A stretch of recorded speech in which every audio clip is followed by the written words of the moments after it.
Welcome to the HigherEdJobs Podcast, Ask the Expert Edition. I'm Andy Hibble, the Chief Operating Officer and one of the co-founders of HigherEdJobs. And I'm Kelly Sherwin, the Director of Editorial Strategy. Today we're here with expert Matt Trainum, who is the Vice President, Networks and Strategic Partnerships at the Council of Independent Colleges. Welcome, Matt. Andy, Kelly, good to see you again. Good to be with you again. Good to hear from you again. Nice to see you again, Matt. So our question from our listener today, it's actually a series of several questions within this question. So our question for Matt today is, it sometimes feels like the message is that everyone is replaceable in higher ed, which creates opportunities for good people and employees to look elsewhere for their next role. What are some practical strategies for retaining our talented and valued members of the workforce? And the second part is retention of the experienced employees a factor in student enrollment and institutional success? I know that was a lot there, Matt, but could you break that down for us? What are your thoughts? Andy, Kelly, wonderful to be with you again today. Thanks for the invite. I listened to this question and I went where probably we immediately go, which is trying to answer the question and thinking about some practical strategies for retaining talented employees. And then I kind of paused for a minute and took a breath and realized that this question really reflects the morale of the moment. Our field is in an existential crisis. That crisis is being felt in our bodies, in our minds, in our spirits.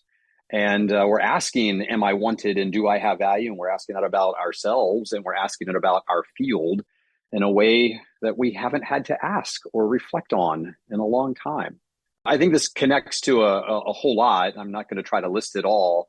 Certainly the outer society and the challenges going on in our world, the destabilization brought on by technology, the sense of a polycrisis, of urgencies everywhere, our political landscape, all of that is part of that.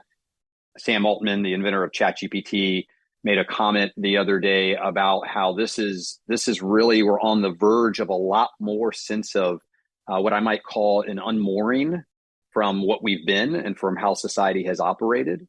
And so all of that leads into this question of the moment. My colleague Marjorie Haas, the president of CIC, talks about a post-enlightenment moment where our position in society as a sector is no longer treasured.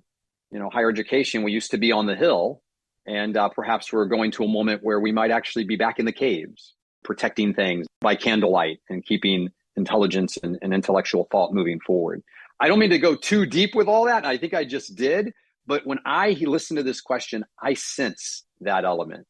I'll just stop there for a minute and see what you all think about that. I agree. I appreciate you breaking it down like that. I think that's a perfect way to look at it. I'm still recovering from your answer. Can you repeat that? Right. I mean, it's a destabilizing moment, isn't it, Andy? I think it's absolutely that. And I think that is definitely the feel of the question, and probably the second part of that question, like how important is it to retain employees for student enrollment and institutional success? Right. And I think actually, and I'm going to go, you went pretty macro on it. I'm going to go pretty micro because I actually think in asking the question, the answer remains in it.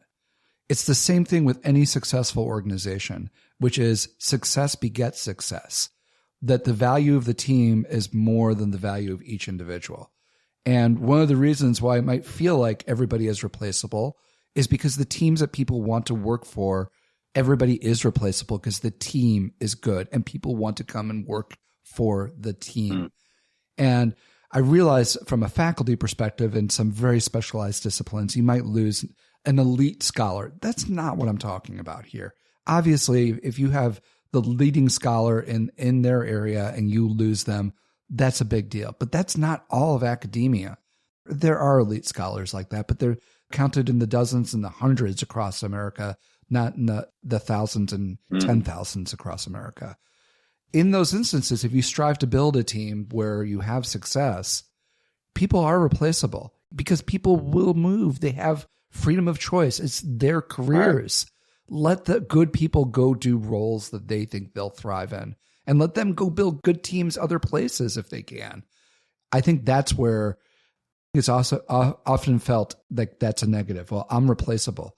I want to be replaceable. I want to be part of a team that thrives after I'm gone, because that means I'm in a place that is just a heck of a lot of fun to do what I love doing. But then on the flip side of that, when you're currently in that situation, maybe you don't feel valued. So maybe that's where this perspective is coming from. Yeah, great. When I'm gone, I want to feel missed. But like, what about right now? Actually, I think that's what it comes down to. I guess I am presuming that good teams have good leaders. Good leaders make each member that is valued part of that team because they know the success of the team is going to help get another person who thinks that way. And that actually is what I think helps retain you. You're not going to maintain that good team for a very long time if you're not going to make people feel valued in that role.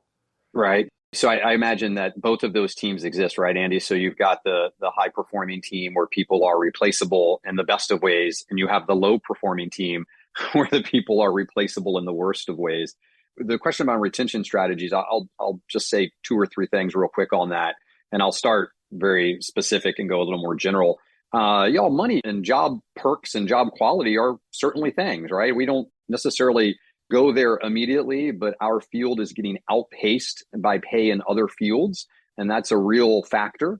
I was looking at some research actually this week that showed the pressure to have higher education employees in the office is not actually matching up with the student surveys, at least for traditional 4-year institutions, about how they want to interact with staff and faculty. They're fine doing it virtually. They're happy after hours. They're comfortable on an app. So you might ask, do your financial aid staff need to be in the office, right? So I think there's some quality, money, job factors, which are certainly worth consideration if you want to keep people in today's era. And back to that question of turnover, the more turnover, the harder it is to do everything. I think you want to keep top quality performers in whatever way, assuming they want to stay. So money, job quality items are one. I'll go a little bit more theoretical here for a second item and say, what I like to talk about has directed agency. When we talk about agency and work, I think there was a moment when we talked about involvement in picking the problems to solve. I don't think that a lot of folks get to pick the problems to solve anymore. I think institutional leadership is having to identify those problems. I think directed agency is not picking the problems to solve, but solving the problems that have been picked and being empowered to do so. I know you're going to get some push on that, but I do believe that's where it is right now. And that's from being on campuses and finding people picking the wrong problems to solve. So we have really specific outcomes we need in higher ed. I think we need to target those. And I think we need to unleash the brilliance we have into those areas. And I'll say one more factor and then I'll hush for a minute. There's all sorts of things that you might find on a list. Outside of these 2 pieces, the next one I'll highlight is the culture of hope and excitement for the future and an invitation to the party.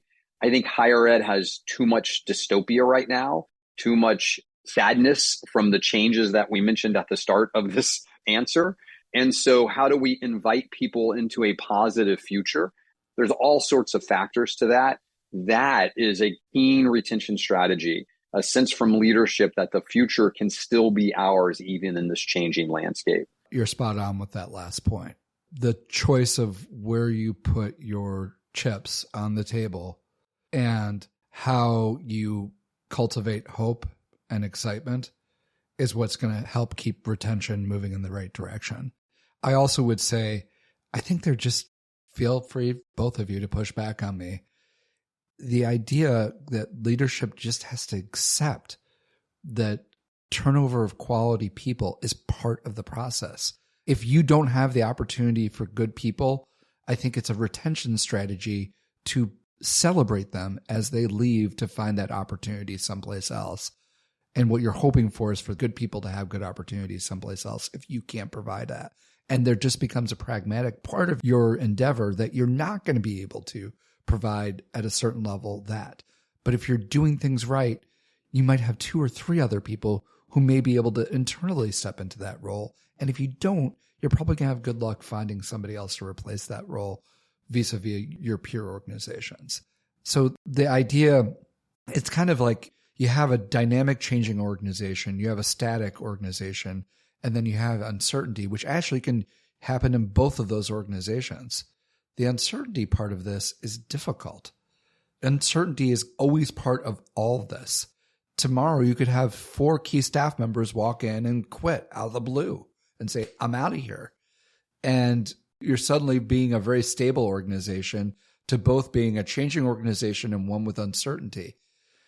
Accepting the fact that that's just part of either side of the coin of where you're at is part of the leadership. Keeping your eye on, and this is the second part of this question, keeping those experienced people to keep student enrollment going and to have your institution thrive and succeed. Those are the problems that you need to be addressing. And that's the singular focus of what you have to do first and foremost before you do anything else. Andy, this conversation actually reminds me of the podcast we had with Mark Coldren when he said that was his job. If someone comes to him, a star performer, and says, hey, I'm taking another opportunity, of course, like we don't want to lose someone really good because we're like, oh, now that I have to fill that in. We can figure it out. But the majority of his feelings, I feel like, were like, that's what I want. I want another person to develop and grow and spread their wings and go someplace else. So yeah, it's not always easy, but it's good to let these people develop sometimes someplace else. It's not like your favorite player on the Cubs has been traded to the White Sox and now they're on a different team and they're against your team. See them go and thrive someplace else. Also, when you're looking at their colleagues who stay, that's going to show that you're really invested to everybody in the people who you work with and work for. That's a big deal. Matt, I know we kind of have taken over the conversation. Any other thoughts you have to add to this? Well, I loved listening to those comments, and I'm reflecting on really the challenging sense and environment on many campuses, right? And the challenging morale issues and the sadness and the sense of cuts that are being experienced at a lot of places. And so your comments resonate with me in the good examples. And I know that folks are in places that are struggling and the narrative is really hard and the moment is really hard and they're attempting to figure out what to do, right? And I think for individuals, what we're saying here is we're saying attempt to lead in hope. And we're asking that both of individuals and of leadership. And we're also asking for individuals and leadership to imagine spaces for agency and growth and contribution, because that's where meaningful work can be found. And then perhaps for leadership especially, we're inviting them to think about what can you do to make the daily tasks and the daily work more sustainable. And that could be money and that could be job quality items. And so I was just grounding back in the reality that many folks are in a challenging place and also acknowledging that that is not a permanent condition and that it can change. Thank you for that reminder, Matt, because you're right. We're definitely talking about the ideal situation and what you strive to be able to do. And there are, in some instances, pretty large challenges for institutions out there to overcome. And what you can do in those times and in these instances is really, really important. Thank you, Matt. Well, thank you for all of that. Thank you, Matt. Thank you. Thank you for listening. If you have any questions, please feel free to email us at podcast@higheredjobs.com or tweet us at HigherEdJobs. Your questions are what create these episodes, so please let us know what's on your mind. Thanks again for listening, and we'll talk to you next time.